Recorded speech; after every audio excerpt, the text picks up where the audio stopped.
surprise me. This man is not a Christian. This man is not a Christian. And yet, if any fool would invite him to a prayer breakfast and he doesn't want to stay for the prayer, omit the president, for heaven's sake. Omit the we don't need this man.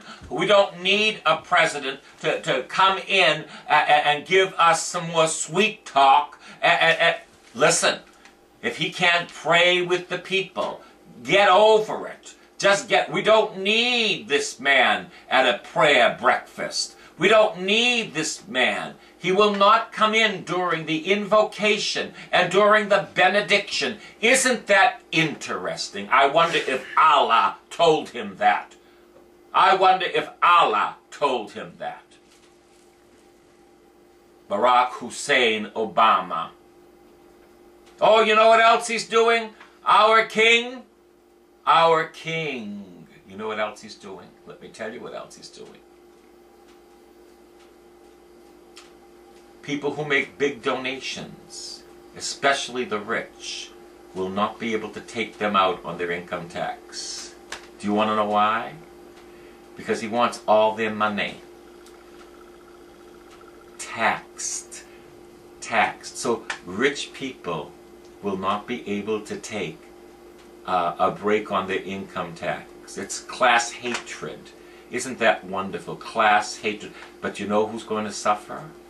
The institutions are going to suffer. The Red Cross is going to suffer. The Christian colleges are going to suffer. The Catholic schools are going to suffer. The Cardinals' Appeal going to suffer, because these rich guys give thousands and even hundreds of thousands. And you know what? Now that they can't take it out on their income tax, they're going to start thinking, why should I give it? But you know what? I never wanted to court the rich anyway. I just think it's very sad that there is a class hatred toward the rich. When the rich, most of them, I'm not counting the Kennedys now, they earned their money. They earned their... Why should we be jealous of the rich?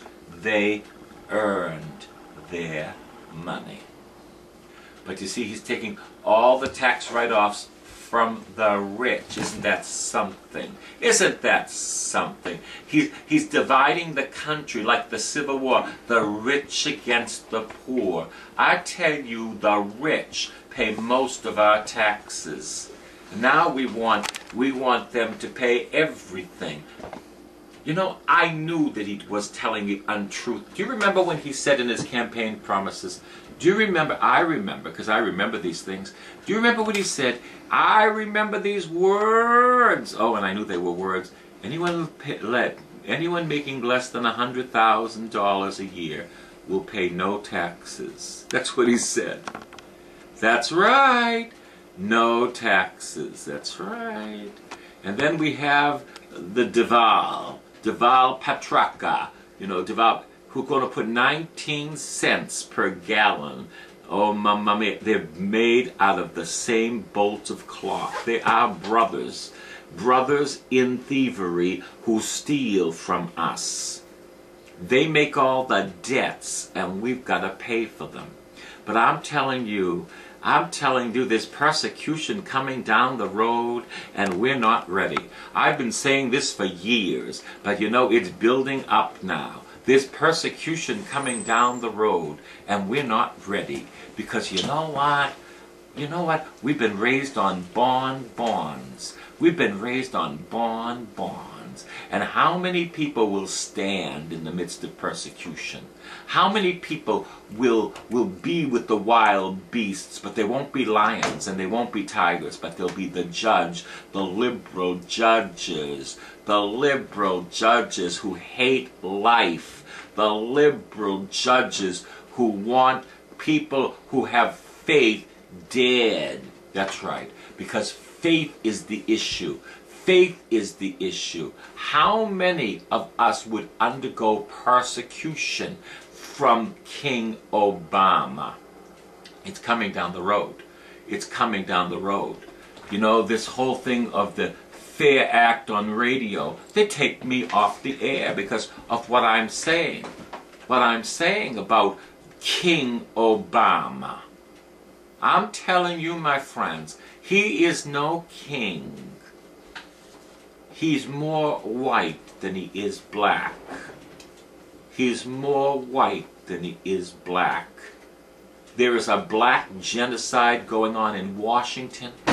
Like 90% of the babies killed in Washington are black.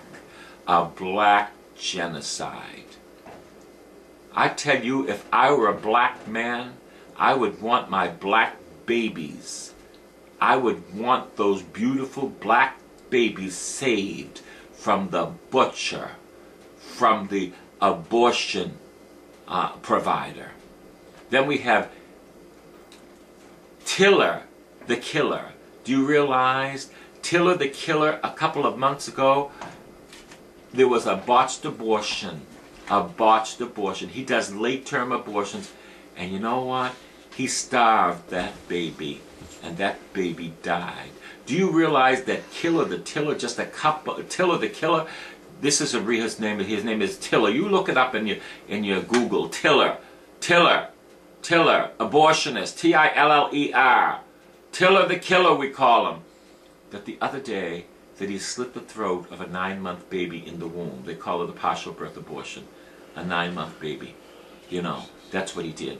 Tiller the Killer. And you know who's for this? King Obama. Oh, hail King Obama! He's not my Emmanuel. He's not my Emmanuel. He's not my Emmanuel. And now the church, oh the church is so pathetic. Catholic, Protestant, and Orthodox, so pathetic. Now we're going to have the postcards. We're going to write them in now against FOCA, which would take away all the restrictions on abortion. Now that the horse is out of the barn, we're going to do something. You know what? I want to tell you people that we as Catholics and evangelicals and Pentecostals had the right to put in our bulletins what McCain was for and what Obama was for. Not to tell people how to vote, but we could have placed in our bulletins McCain anti-abortion, pro-life. Obama pro-death until the last minute. Obama providing abortion services at the taxpayers' expenses throughout the world and in Mexico. Obama for late-term abortions.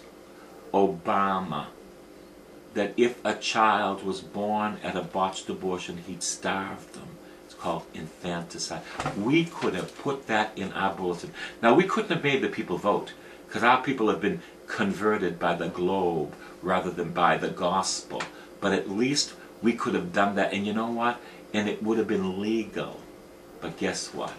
The church has no testicular fortitude. That's the way the church is in most places. So now we're going to write our little postcards saying we're against FOCA. And you know what they'll do with your postcards? They will throw them in the bucket. When we could have done something, we didn't do it. You know why? Because we have no faith. We have no courage.